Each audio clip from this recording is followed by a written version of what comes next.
ရင်ခရတာဖြစ်တော့ကျွန်တော်ဒီနေ့မှာတော့ကျွန်တော်ဒီနေ့မှာဒါ1 block ဆော့အောင်ပါတော့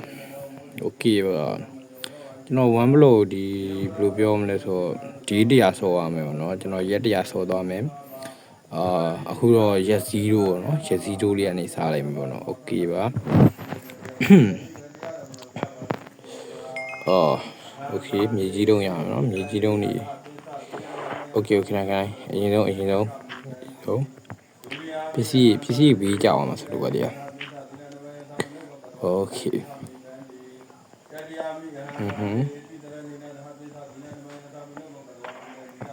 ချက်တစ်ခုရပြီချက်ခုစားရပါတော့အပင်လေးလိုရတယ်ပေါ့နော်နောက်လေးမှညဒီချက်လေးကိုတော့တိတ်ထားလိုက်မယ်ဗျာတောင်းမှပစ္စည်းနေရာချောင်းokay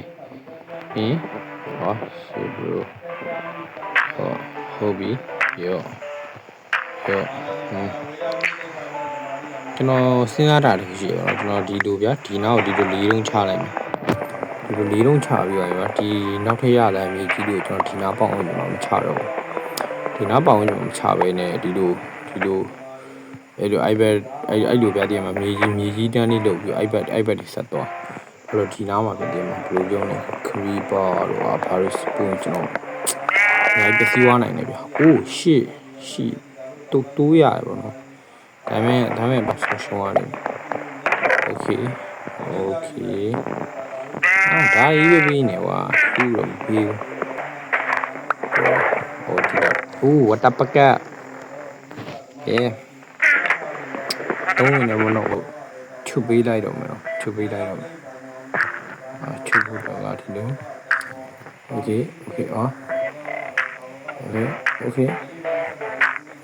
okay ကျွန်တော်ပြအောင်ပြုံးကြသူအောင်ပြုံးကြဘယ်တော့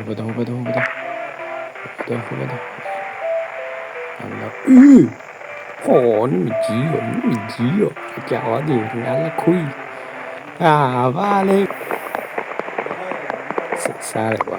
အေးဒါပါကြီးလေleave it to open okay ပါokay ဖွင့်လိုက်မယ်ဒါလေးလည်းမသိဘူးဒီကောင်ဘာရေးထားလဲငါမဖတ်တော့ဘူးချက်ရ okay တားတော့ရငါမရှိပါဘူးဘယ်နေလဲ toss okay တူလီမျောတယ်ပေါ့ဘယ်လိုဖြစ်သွားလဲကြီးရောစကန်ဆောင်ကျွန်တော်ဟိုဘက်တစ်ချက်သွားနေတယ်ဒီဘက်ချမ်းပါနော်ဒီဘက်ချမ်းဟာကျွန်တော်ပတ်စံရပြီပတ်စံစားရမှာပတ်စံ0.5ဟာကြာပါဟာ 0.4 နော် 0.4 ရပါဟောပတ်စံ 0.4 ရပါဒီလိုများဘယ်ကြာပါဒီလားဟာ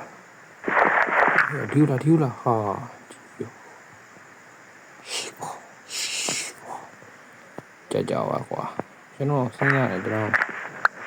ဘာလဲဒီမီကြီးတော့မတော်ဘူးတဲ့မီကြီးတော့တုံးသေးဘူးတဲ့ဖြည်းစားရတယ်ဖြည်းစားပြီနော်ကျွန်တော်ဒီမှာနေပါလှုပ်လာစိုက်ခင်းလေးပါလှုပ်ထားအောင်ဟောတဲ့ကျွန်တော်ခုတော့မစဉ်းစားရသေးဘူးဗျာဒီတရားအတွင်းထဲမှာဘာလို့ရင်ကောင်းမလဲပေါ့ Dragon တက်အောင်ကောင်းမလားဘာလို့ရင်ကောင်းမလဲမစဉ်းစားရသေးဘူးဘာမှဘာလို့ရင်ကောင်းမလဲဘယ်လိုပဲစဉ်းစားပြီးလိုက်တော့ဗျာကျွန်တော် comment အောင်ပဲရေးသွားလိုက်ကျွန်တော်ဘာလုပ်ရမလဲဆိုတော့ဒါမှလည်းရှင်းမဲ့လူလည်းရှင်းမဲ့ဘုံမပေါ်ပါဘူးဗျာကျွန်တော်က subscriber 0ဆိုတော့ကျွန်တော်အားပေးနေတယ်တော့မရှိဘူးလေဗျာဒီမှာMinecraft တွေရတယောက်နဲ့တယောက်လောက်ဒီစီးယုံနေဆိုတော့ကျွန်တော် subscribe လေးလုပ်ပြီးတက်တည်ပြလိုက်ရောဗျာစားလာပါ relation မှာလောက်ပါတော့ လို့ရင်တော့ကျွန်တော်အများကြီးထားကူပြောဦးဝက်မစ္စတာဝက်မင်္ဂလာပါခဏဒီဘက်ကိုကြည့်ဒီဘက်ကိုသွားခုဘက်တော့ကိုဒီနေရာပြုတ်ကြသွားနိုင်တယ်ကိုရဲ့ဒီအဲ့ဘက်တော့ကြောက်တော့ငါပြောသေးစားမဟုတ်ပါဘူးဖြေးသေးစားမလားဒီကောင်ဟောလာကြည့်နေဖြေးသေးစားမလားဖြေးသေးမစားရင်ဟိုဘက်ကြောင်ထွက်လိုက်တောင်လေးယိုโอเคယိုအဲ့လေဟာဘာမှမပြောတောက်ကျုံးနေကွာတောက်ဝက်ကွာမလည်းမပြောဟောငါ credit ထိပဲပြန်ချမယ်အောင်တော့ credit ရောဒီနေရာမှာပိတ်ထားလိုက်ပိတ်ပြီးတော့ကျင်းဟုတ်ဒီမှာဘလော့လုံးဒီလုံးနဲ့ပြင်မှာ creeper ပါလိုက်ကန်ထုတ်ချပြလိုက်ကသူတန်းပြီးတော့ဖန်ဆိုပြီးတော့ဟိုမီးပြောက်သွားအေးစီပေါ့ဆက်လက်ပြားထပ်လုပ်မယ်ဆက်လက်ပြားလေးနေပေါ့ဗျာဟိုဘက်သွားတယ်ခုကဘာရင်လို့ပါစိုက်ခင်းလေးတစ်ခုတော့အရင်လုပ်လိုက်မယ်နော်ကျွန်တော်ဒီဘက်ဘယ်နဲ့တုံးလဲတစ်တုံး1 2 3 4 5 okay 5တုံးတော့ပြီနော်5တုံးတော့1 2 3 4 5 1 2 3 4 5 4 5 okay 1 2 3 4ဟောဒီမှာတော့5 okay တော့ဒီညမှာနော်ဆိုင်ခင်တေးလေးခုအရင်လောက်ရမယ်ဗျာတရားကျိုးရှိဆိုင်ခင်တေးလေးတစ်ခုအရင်လောက်လိုက်လို့ရရော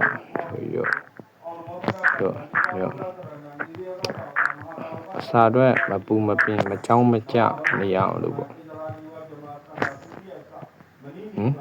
ဒီနာပေါ့တောက်တူနဲ့ပြုတ်ကြပါဦးမယ်ငါလေโอเคဘာတပတ်ထိုင်လေးရှိရောသုံးဝင်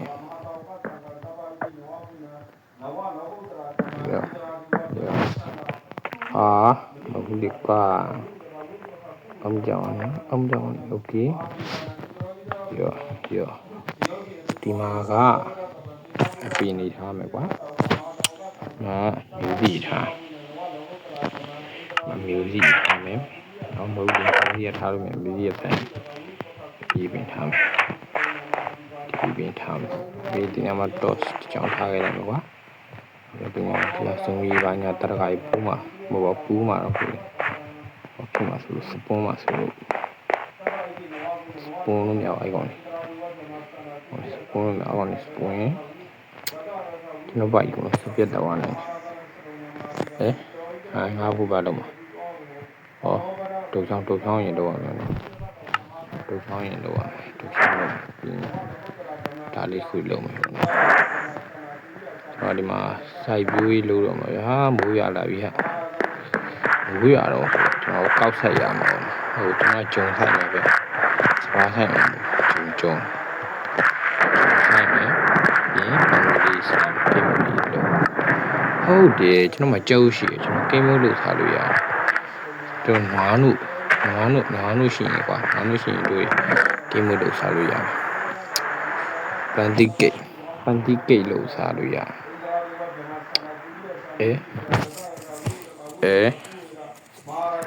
ရောဒီအလေးမတီတတာလေးပန်ကိတ်လို့စားလို့ရဆက်တော့တူးလိုက်အောင်ဗျာပန်ကိတ်လို့စားတူးမယ်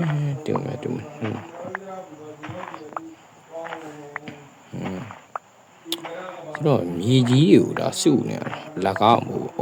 လမ်းရတော့ကွာဖေယုံဒီကဖေယုံမင်းဆိုင်လို့ရတယ်ဖေယုံဒီကဖေယုံမင်းဆိုင်လို့ရတယ် အိုးဒီမှာဟိုဟာလေးဆိုင်ရွေးရတယ်တို့တွေပါလေ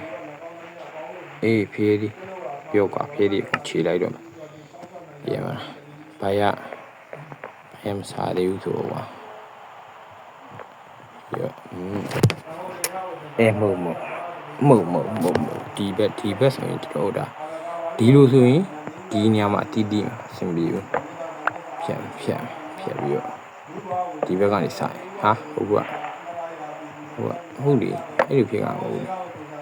ဒီလိုဆိုင်ရမှာဟာအော်ဒီဘက်မှာလာပေါအောင်နော်ဒီဘက်မှာပေါဟိုဘက်မှာဂျုံပင်နေရှိရယ်ဒီဘက်မှာပေါမယ်နော်ကျွန်တော်သူတို့တခြားပြောထားရပါတော့ဒီဘက်မှာပေါဖို့အတွက်ဟေးဒါချက်တော့ပါဒါကနောက်ဒါဖေးရသည်ဗျာဒါဟောထမ်းမယ်လို့ဒီကောင်ကျတော့ဖေယုံကြီးတာမဟုတ်ပါဘူးတောင်ဖေးရသည်ပဲဒီရရော့ဖေးရသည်ပဲဟုတ်တယ်ရော့မ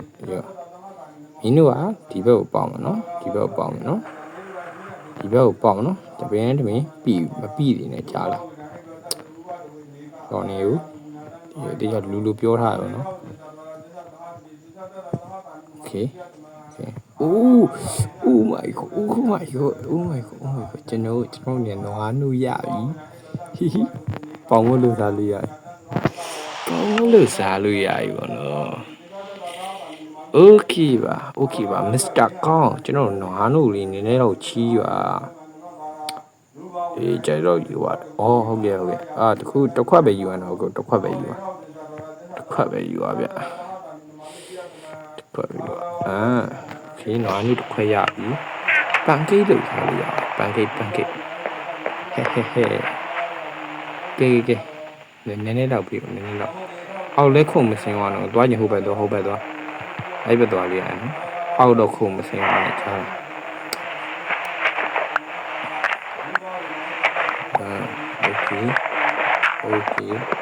โอเคဖေးဒီထဲဒီကဖေးဒီတော့တော့ဆိုင်တော့ရတယ်ဟုတ်မလားဗျဒီကောင်လည်းဖေးဒီလို့ကျွန်တော်ဒီကောင်ကိုအစီလို့ပြီးစိုက်ဒီကောင်ကိုစားကျွန်တော်မစားမိဘူးဗျာโอเคမင်းဆင်းဝင်စားoh my god ဒီမှာအာလူးပါစိုက်လို့ရပြီဗောနော်ကျွန်တော်အာလူးပါစိုက်လို့ရပြီโอเคအာလူးပါစိုက်လို့ရပြီနော်ကဲကျွန်တော်ကြောက်မယ်နော်ရောငါပြောမယ်ခုံမစင်းသွားနဲ့နော်ဒီမှာအလုပ်တွေအများကြီးလုပ်ရရှိသေးတယ်ကြားနားလေလားဟိုဘက်မှာနေခုံမစင်းနဲ့နော်တိုင်ငါကြည့်နေအောင်ခုံမစင်းနဲ့နော်ခုံမစင်းမှာနဲ့တိုင်ရကျွန်တော်ဒီယူပင်တော့ထားဟိုဘက်မှာနောက်ထပ်ဆမ်းဟုတ်ပါနောက်ထပ်ဘယ်နည်းတစ်ခုဆောက်အောင်တို့အခုပဲကွာဒီနေ့တော့4 5โอเค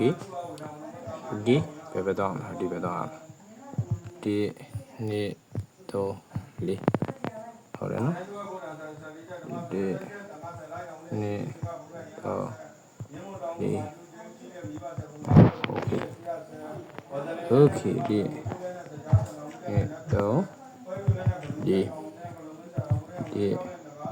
နေ့တော့ရောငါလည်းအမြဲတမ်းအပြီးလို့လေကေဝင်မယ်ဒီဘက်မှာနေမယ်နော်သူတို့အတွက်လည်းကျွန်တော်ကခြံကြီးခုလောက်ဆောင်းလိုက်သူတို့အတွက်ဒီကောင်တွေတော့ဗောနော်ကျွန်တော်ဒီမှာစပါးရှိမယ်โอเคပြန်ငါတို့လေးထပ်မယ်ဗောနော်ငါတို့လေးထပ်ကျွန်တော်ငါတို့လေးနည်းနည်းပြေးပါလားတော်သဘောကောင်းနေဗျာတရားကျွန်တော်ငါတို့အများကြီးပြေးတယ်ဗျာတရားကျွန်တော်ဒီမှာပြေးစားတော့โอเคပါကျွန်တော်ရဲ့ဒီ site ခင်းလေးကတော့တူတက်နေပြီเนาะကျွန်တော် day 0ပဲရှိသေးတယ်โอเคဒါမလုပ်လို့မှားပါ sorry ပါ sorry ပါဒီကောင်တွေရောဒီလိုအစွန်းနေမှာဆိုင်ပဲဗျာတရားဒီကောင်တွေဒီအပြစ်အဲ့နားမှာထွက်ပြီးတော့တီးတီးအောင်လို့လေစဘာကိုကြောက်ကျွန်တော်ဒီကောင်လေးနဲ့လွတ်တဲ့အလေးမှာဆိုမိုးကျူကြီးပြစ်နေမိုးကျူကြီးပြစ်နေတိုင်မီတတိထောင်းမိုးကျူပြစ်ခံရမယ်โอเคဒီကရရင်ဒီကအိုးရှေးတိုင်းအာကျော်ဒီလောကတက်လိုက်တော့မယ်ဒီကောင်တက်လိုက်ဒီကောင်တက်ပြီးတော့တိုးမွေဟာတိုင်းရကြည့်တူဒီမှာကွာငါ့ကိုတိုးမွေပြီးသွားဟိုဝက်ချက်ကွာငါ့ကိုပန်းပြီးတော့ကွာဝက်နာပြောရပါဦးလီရโอเคတိုင်းမတက်တာတုံးပြီရောဒီကမှာကျတော့ကျွန်တော်ဘာကြီးထားမလဲဆိုတော့ဒီထဲမှာဓာကြီးထည့်ထားလိုက်မယ်ဒါရပါလို့အိုးကျွန်တော်ဟုတ်တယ်ကျွန်တော်ဒီမှာအာလူထိုက်ရအောင်ပါ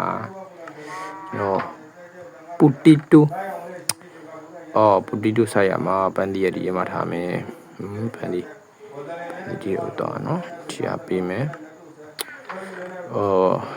ဖြစ်စည်းရကျွန်တော်တို့ဘလူးထည့်နေမှာမသိဘူးဗျာအစင်းကြီး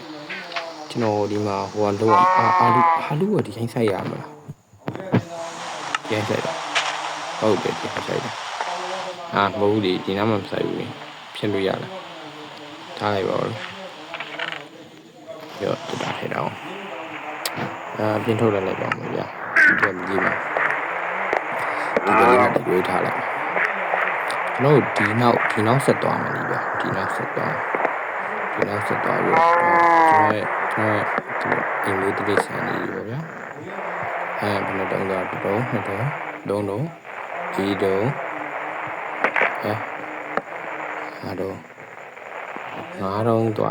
5တုံးသွားလိုက်နော်2တုံး3တုံး4တုံး5တုံးโอเค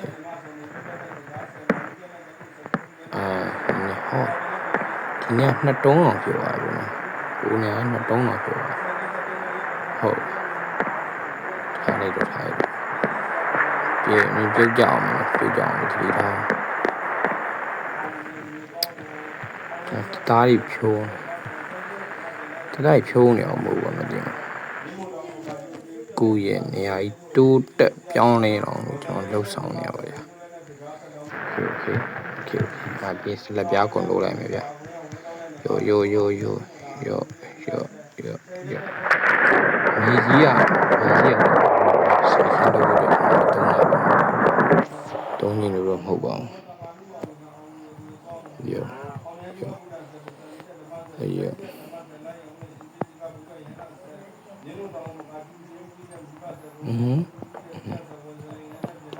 ဆက်လက်ပြကြောက်တော့အကုန်ညာတက်တာပဲတရားတော်ဆင်ပြီးဆက်လက်ပြလေးရโอเคဒီနေ့ကဒီမှာနေရမယ်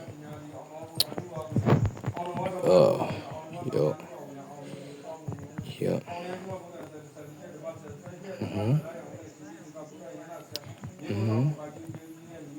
ကျွန်တော်မိသွားတာဗျဒီမှာကျွန်တော်လမ်းဆိုဗျာ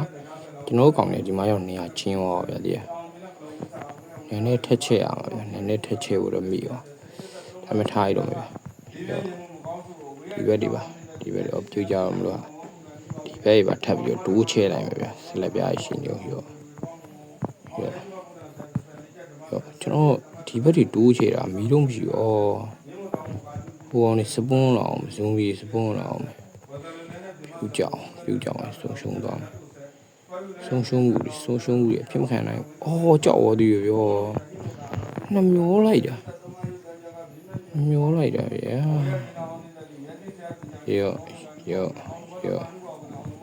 ဟာတောက်ကျုံနေ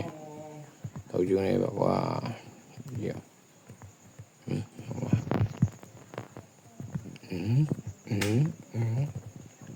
ဘယ်ပြင်ကုန်လဲโอเคဒီဘက်မှာနေရာကျေကြီးတော့အောက်မပြုတ်အားကြစင်းနဲ့ဒီဘက်မှာလာနေကြတည်းနေရာကျေကြီးပဲဒီဘက်မှာရှိတယ်အဆင်ပြေပါဗျာဒီကောင်တွေကျွန်တော်ချန်စီရုပ်တွေခတ်ထားလိုက်မှာအဆင်ပြေမယ်ထင်တယ်โอเค Okay. And I yeah. Okay, cool về nhà đi. Cho nó bố biết cho nó này tu đẹp cho này đó lâu này. Ông này phiêu chảo mà cho nó đi ăn này vào đi đồ bạn bây giờ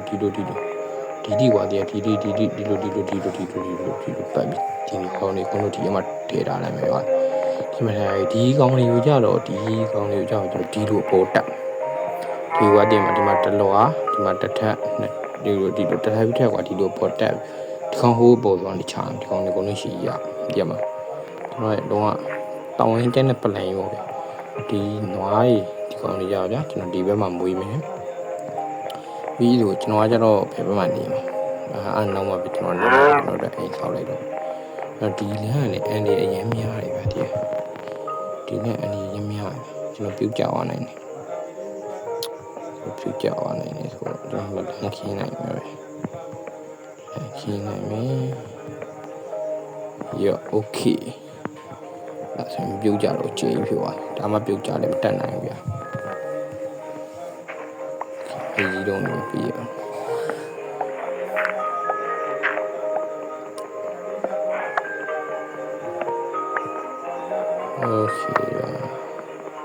nó tên này nó thành đủ dạng rồi vậy. A few moments later. ကျွန်တော်ဂျာကြီးတူပြီးတော့เนาะကျွန်တော်ဒီမှာစီးအများကြီးမောင်လာဦးပြီးရောအာလူတွေရောမောင်လာဦးတွေရောအာလူတွေရောထည့်ရတယ်အဲ့တော့ကျွန်တော်လည်းဘာလုပ်မလဲဒီမှာညာသေးကကျွန်တော်မိတ်ရင်တူလိုက်တာအဲ့တော့ကျွန်တော်ဘာလုပ်မလဲတော့ကျွန်တော်ဒီကောင်းကိုထက်မြင့်ဒီပုံထက်မြင့်ဒီမှာဟိုမြေကြီးကတော့64တုံးလောက်ရတယ်တဲမဲ့30လေးလောက်ရတယ်ကျွန်တော်ပေါ်ထက်မြင့်နိုင်မယ်ပေါ်ထက်မြင့်ကျွန်တော်ဒီဘေးတွေချင်းပြရဒီမှာဒီကောင်းရောက်စားပြရအထင်ပဲဗျာဒီကောင်းရောက်တခြားပစ္စည်းပေါ့ဒီမှာအညာအကုန်ထည့်ဒီမှာကျတော့ဒါထည့်မယ်တော့ဒီမှာအကုန်လုံးဆက်လက်ပြရတော့လုပ်ပြီးဒီဘေးတွေကိုလည်းချဲ့ပြီးဆိုပိုတက်မယ်ဒီပိုတက်ပြီးရော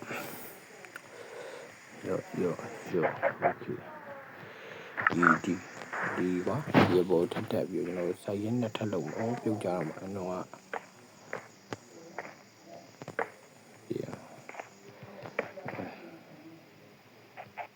ကျွန်တော်ဒီမှာနွားရင်မွေးပြီးတော့ဒီမှာ20ပါးဆက်လုပ်ပြီးဆက်လုပ်ပြီး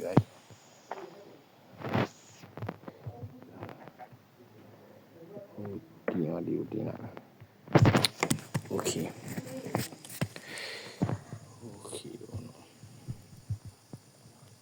ဒီလိုမယ်ဒီလိုထည့်စင်မယ်နော်ဒီအောင်မသွားယူရဖြစ်တယ်โอเคဒီမှာကျတော့ဒီလိုလုပ်ရမယ်နော်အားလုံးညလုပ်လေဆိုတော့ကျွန်တော်လည်းမသိဘူးကျွန်တော်လုပ်ချင်လို့လုပ်လိုက်တယ်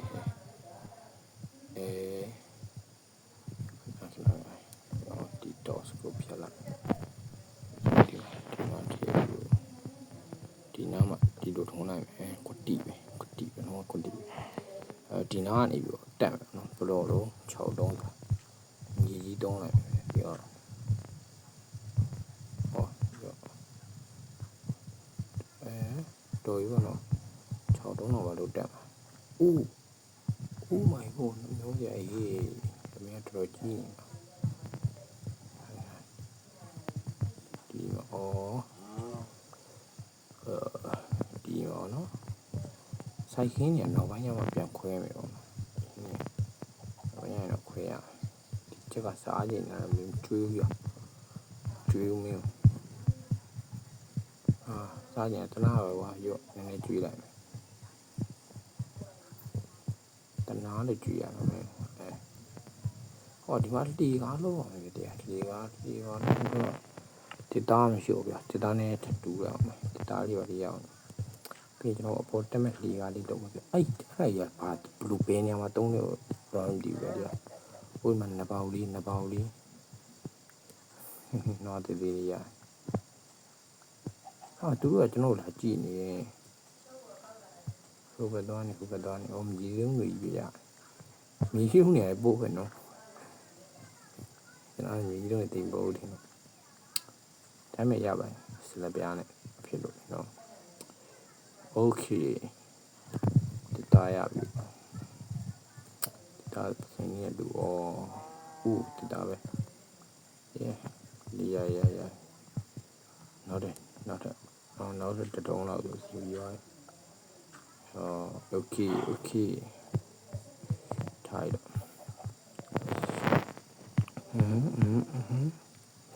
လေကအများကြီးတော့6ခုလို့လိုက်လေကပြုတ်ကြမ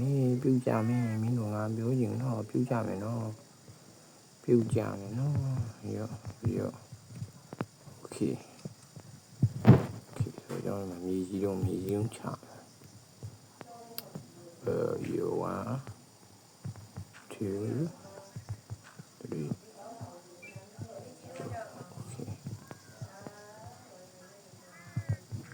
1 2 3 ဒီလိုဆက်လိုက်ကောင်းမှာမသိရသေးဒီပါပဲဆက်လိုက်တော့မယ်တစ်ခါနှစ်ထက်ကလေဟိုဘက်ခါဆက်လိုက်ရော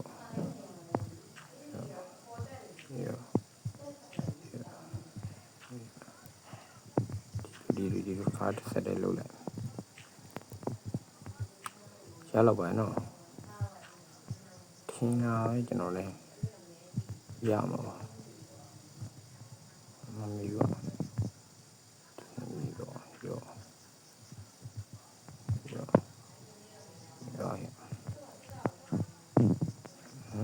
โอเค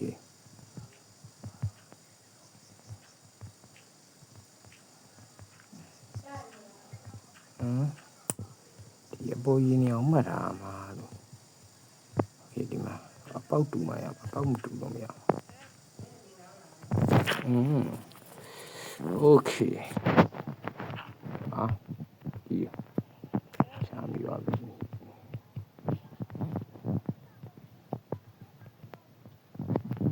ဒီမှာဘူးဒီနေရာပဲဒီမှာဒီနေရာโอเคဟိုနွားကြီးလာရနွားကြီးကောင်းလို့ channel ထဲပိတ်ဖို့တော့လုပ်အောင်မဗျာအဲ့ဒါတခုလုပ်အောင်ကိုမလုပ်အောင်မားလို့လည်းတောက်လိုက်တော့ကျွန်တော်ဒီခိုက်ကြမှာဆိုဒီခဲနဲ့ရောချလိုက်ဟုတ်တယ်မှာတောက်လေးရောရ oh my god မရောက်ဘူးလားရောက်ပါတယ်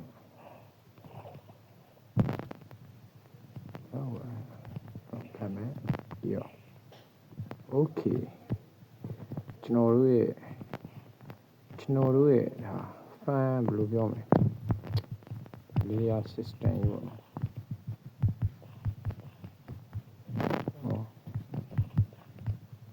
ဟုတ်လားလေထုံးနေအောင်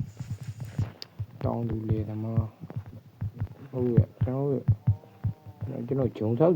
ဆိုင်တာလေဆိုင်တာတူတာဒီလိုပြတူချင်တဲ့တူမှာပေါ့တူချင်တဲ့တူပေါ့မတူချင်တဲ့တူပေါ့တို့တချင်တော့ဒီတော့ရတယ်ရော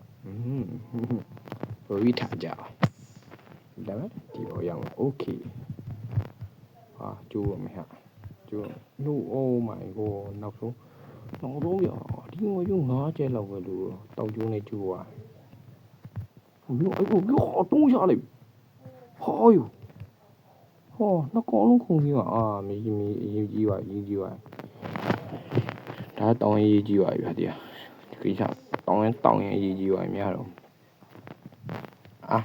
ကျွန်တော်တင်တာတော့ထားခဲ့ပြီတောင်းရေးကြီးပါပြီဒီကောင်နဲ့တွန်းချနေအကြောင်းနဲ့တော့အဲ့လိုမလို့ကြပါနဲ့ရေးကြီးပါပြီပေါ့တင်တာတော့ဒီဟာဒီဟုတ်တယ်ဒါတော့ဒီတဲ့လို့ရအောင်လိုက်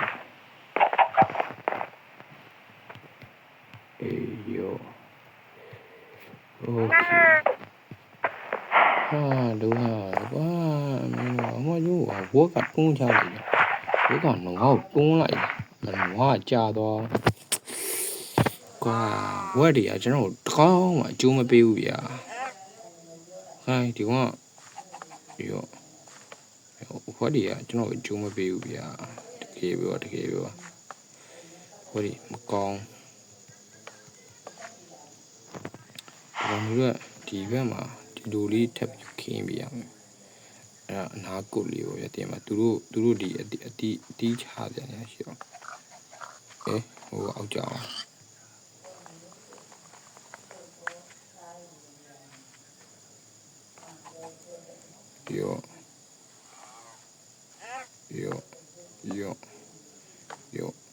ရောသူတို့အတီးချပြန်ရရှိအောင်အဆင်ပြေသွားပြီခုတော့မင်းတို့လည်းအဆင်ပြေသွားပြီပေါ့ကွာငါလည်းအဆင်ပြေသွားပြီဘယ်လိုဖြစ်ရလဲ Okay ဆိုတော့အခုဒီကောင်တွေကိုဒီခြံစည်းကိုထည့်မယ်ဒီမှာနှစ်ခုပဲလို့ဟိုဒီမှာဒါဝတ်သားဝတ်ကဘလူးရှိုးဝတ်သားဘလူးရနားလည်းပြုတ်ကြပါဒီကိုဘာမှမသိဘူးရင်းရုပ်ခက်နေရောဒူချောင်းလို့နေရဒူချောင်းခရက်လိုက်လေကျွန်တော်ရမှာလို့အဲ့ဒါနဲ့တူအောင် quickly please အေးရပြီ